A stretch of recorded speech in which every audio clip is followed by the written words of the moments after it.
Loki is one of the trickiest. I can't say that without laughing.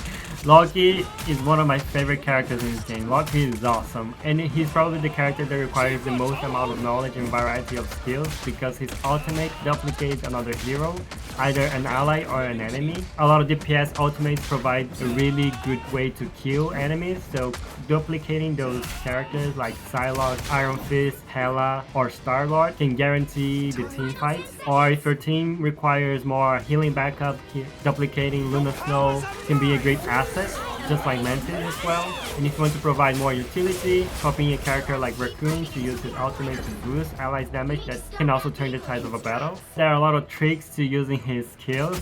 I usually place his copies on high ground in order to have more vision of enemies and allies and be able to heal more or damage, or on the back line in order for me to have an extra copy with me in case I get approached, have a vision of characters that are on the back and be able to support them. And sometimes on the front line to keep up with my tanks, keeping them alive but also tricking my enemies in order to make them think that I'm on the front line but I'm actually on the back, planning how to kill everyone.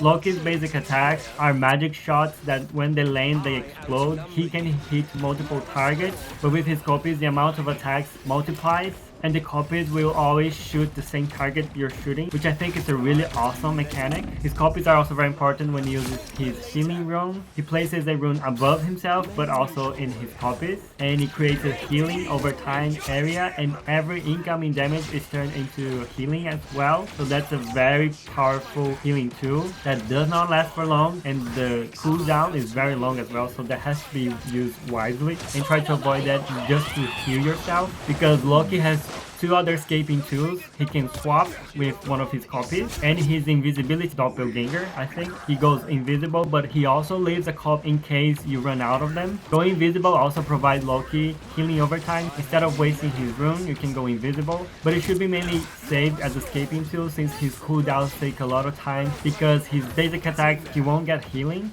And also staying close to healing packs can help not waste his skills. One thing about his ultimate is when you duplicate someone, you're gonna come with ultimate fully charged, so you can instantly use that hero ultimate, and that can turn the tides of fights and also use all of that hero skills. But if you die while you're copying another hero, you will die. It's usually a good idea to copy heroes that you can use and also survive, or at least if you die you have to provide either healing, utility, or damage or protection. Otherwise his ultimate is gonna go to waste. I'm Hirashiki Rafa, I'm not a trickster, and I'll see you on my next hero.